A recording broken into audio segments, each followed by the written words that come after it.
आणि आता बातमी मोशीतनं, पिंपरी चिंचवडमधनं। वेस्ट टू एनर्जी प्रकल्पाच्या कार्यालयाची इमारत कोसळली आणि त्यामुळे झालेल्या भीषण दुर्घटनेनंतर घटनास्थळी युद्धपातळीवर बचाव कार्य खरं तर राबवलं जात आहे। या दुर्घटनेच्या वेळेला इमारतीमध्ये एकूण 23 कामगार उपस्थित होते, ज्यापैकी दुसऱ्या मजल्यावरचे पहिले 5 कामगार हे तातडीनं बाहेर पडले, पण त्यानंतर प्रशासनानं तातडीनं पावलं उचलत आणखी 9 कामगारांना ढिगाऱ्याखालून सुखरूपपणे बाहेर काढलं।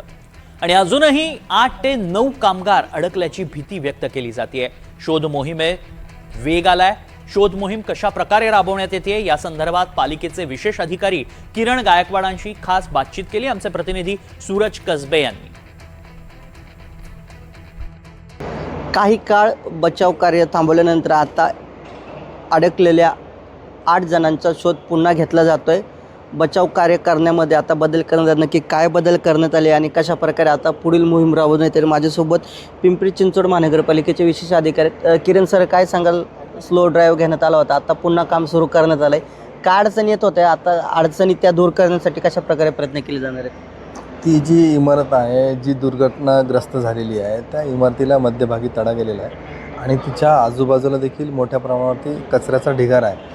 तो ढिगारा बाजूला करून आणि ज्या ठिकाणी त्या इमारतीला तडा गेलेला आहे त्यामुळे आतमध्ये जे प्रवेश करणारे बचाव पथकातले जे जवान आहेत त्यांच्या जीविताला कोणतीही हानी पोहोचू नये याची दक्षता घेण्यासाठी तिथे सुरक्षित जागा निर्माण करून इमारतीच्या आतमध्ये अडकलेल्या व्यक्तींपर्यंत पोहोचवण्यासाठी हा प्रयत्न केला जातो आहे। यासाठी तीनही दल जे आहेत, पोलीस दल, अग्निशमन दल, भारतीय सेना, त्याचबरोबर NDRF यांचं संयुक्त पथक या संपूर्ण प्रक्रियेमध्ये कार्यरत आहे आणि तांत्रिक बाबी तपासून सुयोग्य आणि सुरक्षित मार्ग तयार करून आतमध्ये अडकलेल्या व्यक्तींना सुखरूपपणे बाहेर काढण्यासाठी हे बचाव पथक काम करत आहे।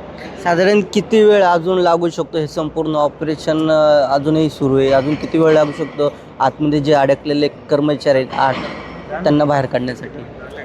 आतमध्ये जवळपास 8 व्यक्ती आतमध्ये अडकलेल्या आहेत, त्यांना सुखरूपपणे बाहेर काढण्यासाठी ही जी यंत्रणा काम करते। एकूण आपण 3 पोकलेनचा देखील वापर केलेला आहे, JCB मशीनचा वापर करतो आहे, मनुष्यबळ आहे, परंतु ती जी इमारत आहे आणि आतमध्ये असलेल्या व्यक्तींना सुखरूपपणे बाहेर काढायचं असेल तर ते सावकाशपणे आणि तांत्रिक बाबी तपासून सुरक्षितपणे त्यांना बाहेर काढावं लागेल। त्यांना बाहेर काढावं लागणार आहे। त्यामुळे एकूणच काय स्वतःच्या सुरक्षेपोटी हे जे जवान आहेत NDRFचे, इंडियन आर्मीचे आणि पिंपरी चिंचवड महानगरपालिकेच्या अग्निशमन दलाचे, त्यांना सर्वात पहिलं अगोदर जी इमारत आहे समोरच्या बाजूला क्रॅक गेलेली आहे तिचा जो भाग आहे तो भाग अगोदर बाजूला करावा लागणार आहे, सुरक्षित जागा निर्माण करावी लागणार आहे। त्यानंतर जे 2 जण डिटेक्ट झालेले आहेत त्यांना बाहेर काढावं लागणार, त्यानंतर उर्वरित जे 6 जण आहेत त्यांचा शोध घेतला जाणार। त्यामुळे एकूणच काय अजून हे ऑपरेशन पूर्णपणे कधीपर्यंत थांबवलं जाईल, कधी ह्या आतमध्ये अडकलेल्या नागरिकांचा पूर्णपणे शोध लागेल